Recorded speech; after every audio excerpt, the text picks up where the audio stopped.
everybody. Welcome to Faith Night Friday. Well, I know it's not nighttime yet, but hopefully by the time I get this up, it'll be nighttime. Because last week, I was out here and I don't know what time it was, but I remember saying that I wanted to upload the video. It's going to be up like within a half an hour. And it took way longer than that. It took it didn't upload until almost 11:30 at night, which I have to admit I was kind of upset.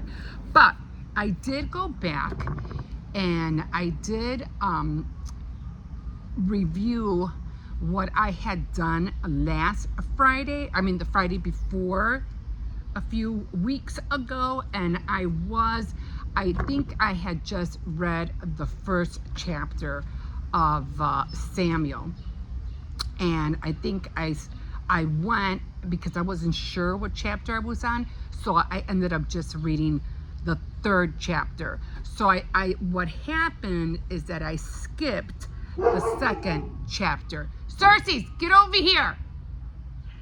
Come here. Let me go get him. He's a pain sometimes anyway. Cersei, get over here.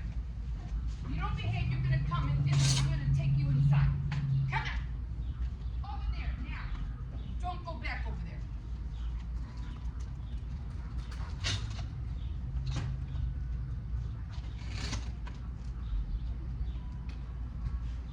No, come here. Oh. Go on. I was just out here with him. Yeah. You gonna take him in? Okay. All right. So yeah, he's better off going inside. Otherwise, I'm gonna be coming back and forth with him. Okay. So, I was on Samuel.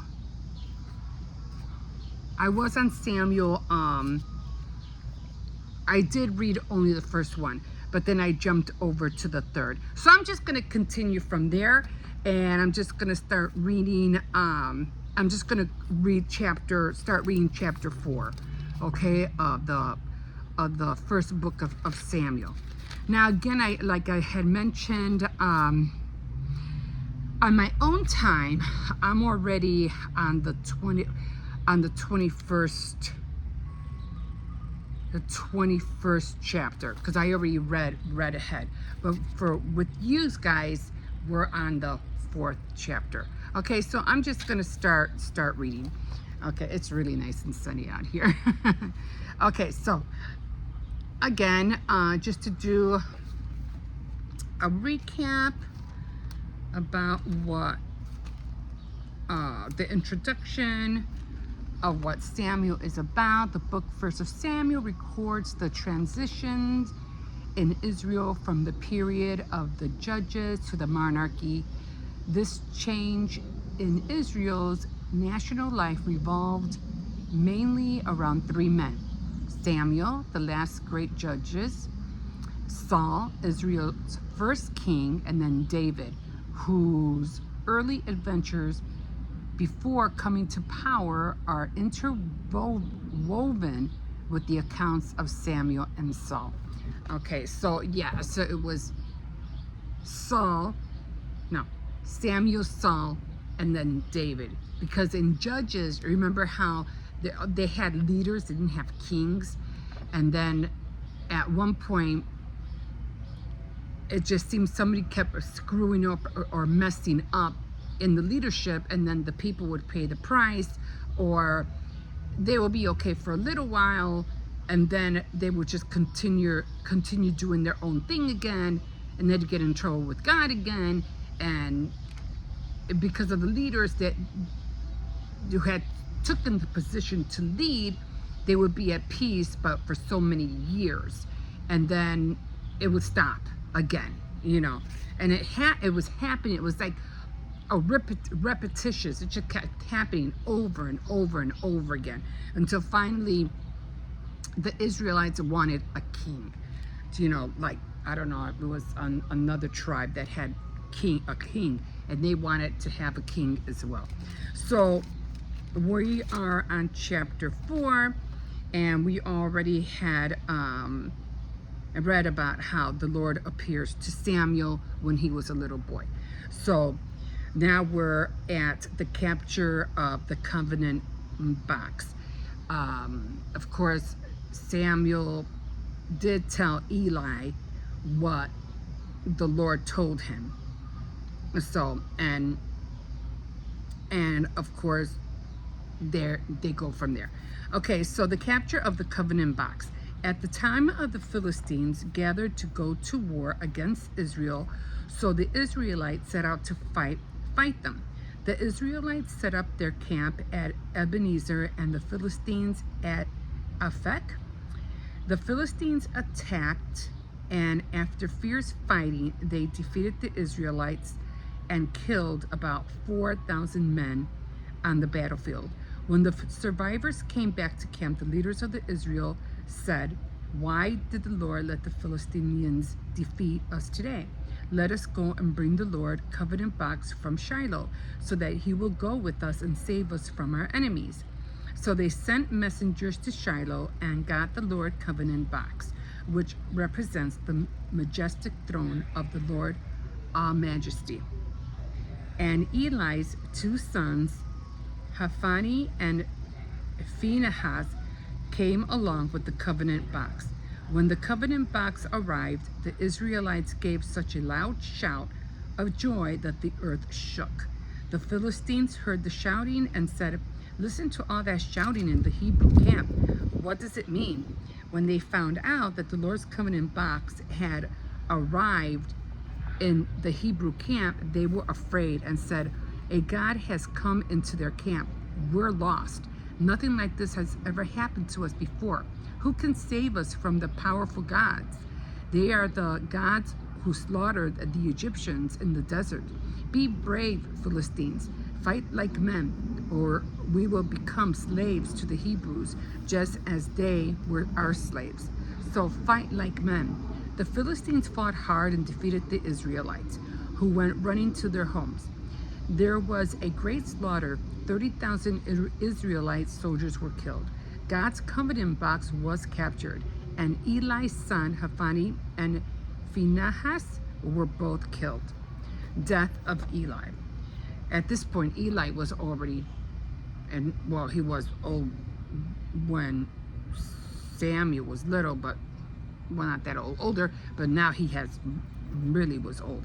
A man from the tribe of Benjamin ran all the way from the battlefield to Shiloh and arrived there the same day. To show his grief, he had torn his clothes and put dirt on his head. Eli, who was very worried about the covenant box, was sitting in his seat beside the road, staring. The man spread the news throughout the town, and everyone cried out in fear. Eli heard the news and asked, "What is all this noise about?" The man hurried to Eli to tell him the news. Eli was now 98 years old and almost completely blind. The man said, "I have escaped from the battle and have run all the way here today." Eli asked, "What happened, my son?" The messenger answered, "Israel ran away from the Philistines. It was a terrible defeat for us. Besides that, your sons Hophni and Phinehas were killed, and God's covenant box was captured." When the man mentioned the covenant box, Eli fell backward from his seat beside the gate. He was so old and fat that the fall broke his neck, and he died. He had been a leader in Israel for 40 years. Again, just like all the other leaders in Judges, for 40 years. It was always either 20 or 40, like that. The death of the widow of Phinehas. Eli's daughter-in-law, the wife of Phinehas, was pregnant, and it was almost time for her baby to be born. When she heard that God's covenant box had been captured and that her father-in-law and her husband were dead, she suddenly went into labor and gave birth. As she was dying, the woman helping her said to her, "Be brave, you have a son." But she paid no attention and did not answer. She named the boy Ichabod, explaining, "God's glory has left Israel. Referring to the capture of the covenant box and the death of her father-in-law and her husband, God's glory has left Israel. She said because God's covenant box had been captured. Now, I don't know if I'm saying Achaba, right, but I'll see later to see if I'm saying it right. I could be. I think I'm saying it wrong. All these, names, they're hard for me to pronounce. Okay, so we already got that. So we're going to the reference, and we are going to go to 1 Samuel chapter 4. Now, 3 tragedies are recorded here. The defeat is one of them. Eli's 2 sons wanted God's help, but God's holiness. Okay, so Eli's 2 sons wanted God's help, but not God's holiness. They wanted God for the crisis experience of life, but not in their daily ministry.